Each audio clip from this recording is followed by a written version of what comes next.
T V പ്രസാദും R റോഷിപാലുമാണ് വിശദാംശങ്ങളുമായി ചേരുന്നത്. റോഷിപാലിലേക്ക് പോയാൽ റോഷിപാൽ, കഴിഞ്ഞ ദിവസങ്ങളിൽ സമാനതകളില്ലാത്ത പ്രതിഷേധമാണ് നമ്മൾ നിയമസഭയിൽ കണ്ടത്. ഇപ്പോഴത്തെ ഹൈക്കോടതി ഡിവിഷൻ ബെഞ്ചിന്റെ ഇത്തരത്തിലുള്ള പരാമർശങ്ങൾ, SITക്ക് മേൽ പൂർണ്ണ വിശ്വാസം എന്ന തരത്തിലുള്ള പരാമർശങ്ങൾ വരുമ്പോൾ അത് പ്രതിപക്ഷത്തിന്റെ ആരോപണങ്ങളുടെ ഒക്കെ മുനയൊടിക്കുന്നതാണ്.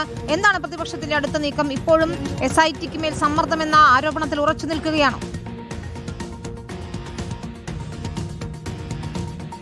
വിനിത, ശബരിമല സ്വർണ്ണക്കൊള്ളയിൽ വിട്ടുവീഴ്ചയില്ലാത്ത നിലപാട് തന്നെയാണ് പ്രതിപക്ഷത്തിന്.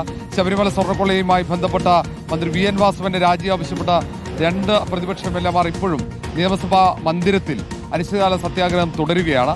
ആ സ്വർണ്ണക്കൊള്ളയിലെ അന്വേഷണം അട്ടിമറിക്കാൻ മുഖ്യമന്ത്രി ഓഫീസ് ഇടപെടുന്നു, സമ്മർദ്ദത്തിലാഴ്ത്തുന്നു ഉദ്യോഗസ്ഥന്മാരെ എന്ന ആരോപണമാണ് പ്രതിപക്ഷം ഇപ്പോഴും ഉയർത്തുന്നത്. ആരോപണത്തിൽ നിന്നും ഒരു തരത്തിലും പിന്നോട്ട് പോകാൻ പ്രതിപക്ഷം ഇതുവരെ തയ്യാറായിട്ടില്ല. കാരണം അന്വേഷണം കൃത്യമായി മുന്നോട്ട് പോകാത്തത് കൊണ്ടാണ്, കുറ്റപത്രം സമർപ്പിക്കാത്തത് കൊണ്ടാണ് ഈ പ്രതികളായവർ പുറത്തേക്കിറങ്ങുന്നത്. അതുവഴി തെളിവുകൾ നശിപ്പിക്കാൻ ഇടയാകും എന്ന പരാതി കൂടി പ്രതിപക്ഷം ഉയർത്തുന്നുണ്ട്. അതുകൊണ്ട് നാളെയും പ്രതിപക്ഷം സമാനമായ ആരോപണമുയർത്തി നടുത്തളത്തിൽ പ്രതിഷേധിക്കാനാണ് സാധ്യത. കഴിഞ്ഞ 2 ദിവസമായി തുടർച്ചയായി സഭാ നടപടികൾ തടസ്സപ്പെടുത്താനുള്ള നീക്കമാണ് പ്രതിപക്ഷത്തിന്റെ ഭാഗത്ത് ഉണ്ടായത്. ശൂന്യവേളയിൽ അടിയന്തര പ്രമേയത്തിന് നോട്ടീസ് നൽകാതെ സഭാ നടപടികൾ പൂർണ്ണമായും അത് ബഹിഷ്കരിച്ചുകൊണ്ട് മുന്നോട്ട് പോകുക എന്ന തീരുമാനം. ഇന്നലെ സംഘർഷഭരിതമായ അന്തരീക്ഷം സഭയിൽ നമ്മൾ കണ്ടതാണ്. ഇന്ന് അത്തരത്തിൽ സംഘർഷഭരിതമല്ലെങ്കിൽ പോലും പ്രതിപക്ഷ നേതാവും മന്ത്രിമാരും തമ്മിലുള്ള വലിയൊരു വാക്പോരിന് സഭ സാക്ഷ്യം വഹിച്ചു എന്നതാണ് യാഥാർത്ഥ്യം.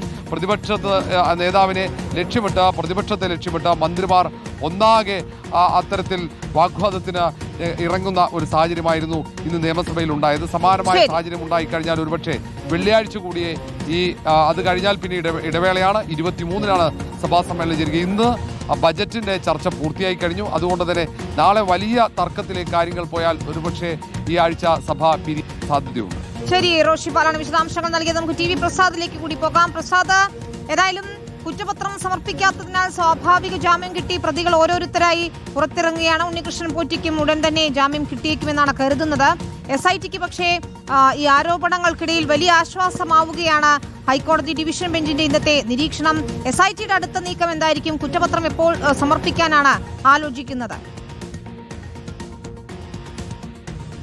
വിനീത, പ്രത്യേക അന്വേഷണ സംഘത്തിന്റെ കുറ്റപത്രം വൈകുന്നത് കൊണ്ടാണ് മുരാരി ബാബു അടക്കമുള്ളവർ ഓരോരുത്തരായി പുറത്തേക്ക് ഇറങ്ങി തുടങ്ങിയത്. ഏറ്റവും ഒടുവിൽ ഉണ്ണികൃഷ്ണൻ പോറ്റിയുടെ സ്വാഭാവിക ജാമ്യ അപേക്ഷയിലാണ് വിധി പറയാൻ വേണ്ടി മാറ്റിവെച്ചിരിക്കുന്നത്. അടുത്ത ദിവസം അതിൽ വിധി പറയുകയും ചെയ്യും. അങ്ങനെയെങ്കിൽ ഒരുപക്ഷെ ഉണ്ണികൃഷ്ണൻ പോറ്റിയും പുറത്തേക്ക് ഇറങ്ങാനാണ് സാധ്യത.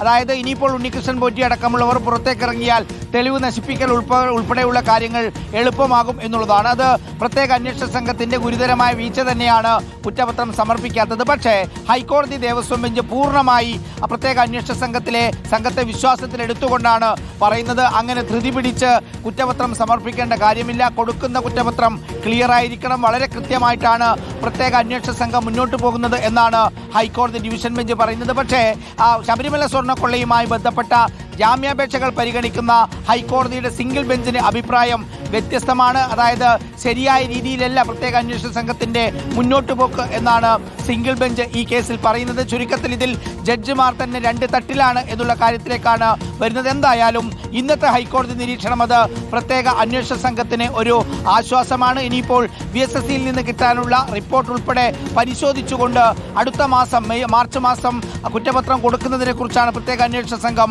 ആലോചിക്കുന്നത്. വിനീത, ശരി, ഏതായാലും മാർച്ചിൽ കുറ്റപത്രം സമർപ്പിക്കുമെന്നാണ് കരുതുന്നത്. ടി വി പ്രസാദും റോഷിപാലും വിശദാംശങ്ങൾ നൽകുകയായിരുന്നു.